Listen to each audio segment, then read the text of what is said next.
Série de vidéos sur les vecteurs, nous allons voir ici comment construire géométriquement la somme de deux vecteurs. Nous allons donc nous retrouver dans trois situations concrètes où on va nous demander de construire un point B à chaque fois tel que le vecteur AB soit égal à la somme du vecteur U et du vecteur V. Donc voici la première situation, on a le point A qui est ici et on nous a représenté un vecteur U et un vecteur V. On constate que les deux vecteurs U et V, ces deux déplacements-là, sont mis bout à bout et si on a bien compris la consigne, je dois construire le vecteur AB, donc je dois construire un déplacement qui va de A à B et qui correspond au déplacement du vecteur U suivi du déplacement du vecteur V. Si j'opère en partant de A le déplacement du vecteur U, j'arrive ici, à ce point-là, et à ce point-là, si j'opère maintenant le déplacement du vecteur V, on voit que j'arrive ici. Le point B se trouve ici, et on voit bien qu'en partant de A, j'ai effectué le déplacement du vecteur U, puis le déplacement du vecteur V, et au total, le vecteur AB, ici représenté, est bien égal au vecteur U plus au vecteur V. On observe donc que deux vecteurs sont égaux, ça ne veut pas dire que le déplacement est identique. Il est évident que le déplacement de A à B est bien plus court que le déplacement qui consiste à faire ce déplacement-là du vecteur U, puis le déplacement du vecteur V. On ne raisonne pas en distance, on raisonne avec des vecteurs, et les deux déplacements cumulés, celui-ci et celui-ci, correspondent à ce déplacement bleu qui est là. Et donc le vecteur bleu correspond bien à la somme des deux petits vecteurs rouges. Le vecteur AB est égal au vecteur U suivi du vecteur V. C'est donc une deuxième situation où on me demande toujours de construire le point B tel que le vecteur AB soit égal au vecteur U plus au vecteur V.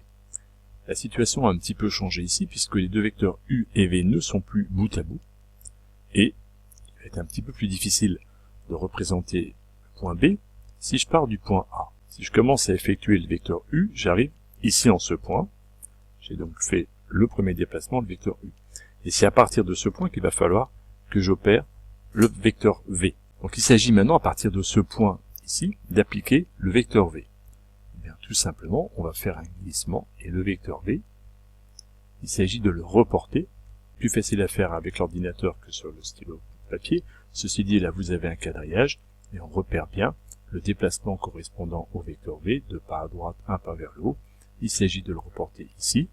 Et au final, le vecteur AB est égal au vecteur U plus V, et donc égal à ce vecteur-ci, le point B est là. Troisième et dernière situation ici, et là on comprend bien la petite difficulté supplémentaire, le point A n'a aucun contact avec les représentants des vecteurs U et V qui sont ici et là. Et donc à partir du point A, je vais tracer un représentant du vecteur U.